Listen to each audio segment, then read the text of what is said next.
جہاں پر ہم اپنے بچوں کی اتنی تعلیم دلوانے کی کوشش کرتے ہیں، بڑا روپیہ پیسہ خرچ ہوتا ہے، یو کے جی سے لے کے بچے کو 12 پاس کروانا، بی اے پاس کروانا اور مختلف ڈگریاں اسے دلوانا۔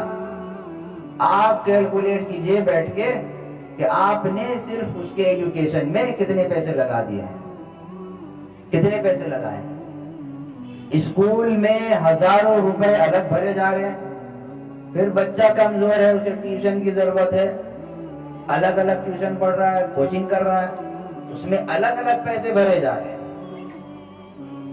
تو ہم نے دنیاوی تعلیم کے لیے ہر ایک طریقہ اختیار کر لیا ہے، لیکن ہم نے آج تک یہ فکر نہیں کی کہ یہ جو ہم انگریزی پڑھا رہے ہیں، میتھس پڑھواتے ہیں، چاہے وہ سائنس ہو، ہسٹری ہو، جغرافی ہو، کچھ بھی ہو، اس کا فائدہ ہے اور بہت فائدہ ہے، اس سے انکار نہیں کیا جا رہا، لیکن ہم جہاں اتنی تعلیم دلوا رہے ہیں وہاں پہ ہمیں خود کو بھی اور اپنی اولاد کو بھی دین اسلام کی تعلیم کی بھی ضرورت ہے، دین اسلام کی تعلیم کی بھی ضرورت ہے۔ دنیا کے اندر جتنے لوگ ہیں، اگر وہ نماز پڑھ رہے ہیں امام کے پیچھے یا اکیلے، عید کی نماز، جنازے کی نماز، شکرانے کی نماز، حاجت کی نماز، جتنی نمازیں ہو رہی ہیں، سوائے امام کے جتنے لوگ پیچھے ہیں، اگر ان کا جائزہ لیا جائے تو حقیقتاً جیسا اللہ تبارک و تعالی نے اپنے نبی کو قرآن مقدس سکھایا ہے اور نبی نے اپنے صحابہ کرام کو جس طرح سکھایا ہے، اس طرح ہم پڑھ نہیں سکتے، 80% بھی نہیں پڑھ سکتے۔ کیوں؟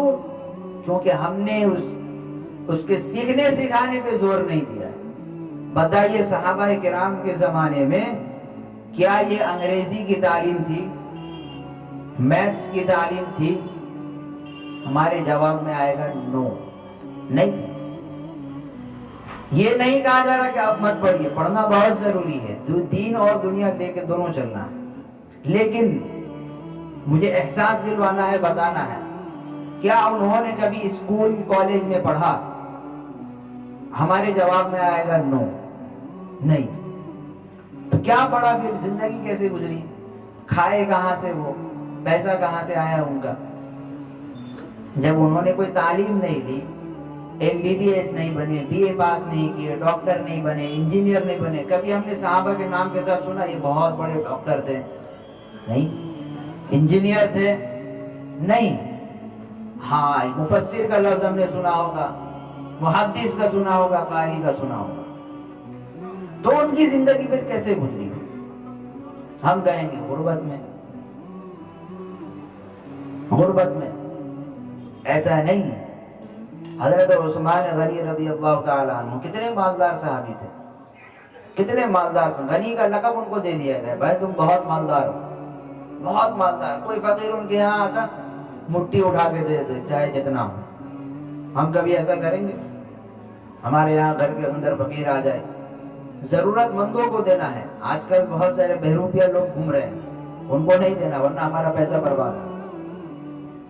میرے پاس بھی کوئی ایسا آتا تو بھگا دیتے ہیں، چلو صحیح سالی میں ہاتھ پیر کام کر رہا ہے، کام کرو، بھیک مانگنے کی عادت پڑ گئی تو۔ لیکن جو ضرورت مند ہے وہ آئے، کیا ہم اس میں سے اپنے پاکٹ میں سے ایسے ہاتھ نکال کے دے دیتے ہیں؟ نہیں، اس میں بھی چیک کرتے ہیں کہ 1 روپیہ 2 روپیہ 3 روپیہ خدرہ چیک کرتے ہیں، گن کے دیتے ہیں۔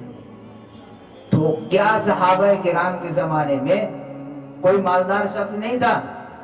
بہت بڑے بڑے مالدار گزرے ہیں۔ تو انہوں نے دینی تعلیم کے اوپر زور دیا۔ سب سے پہلا مدرسہ آپ علیہ السلام کے دور میں کھلا تھا، دار بنی ارقم، یہ مدرسے کا نام تھا، اور وہاں کے پڑھنے والے اصحاب صفہ کہلاتے تھے۔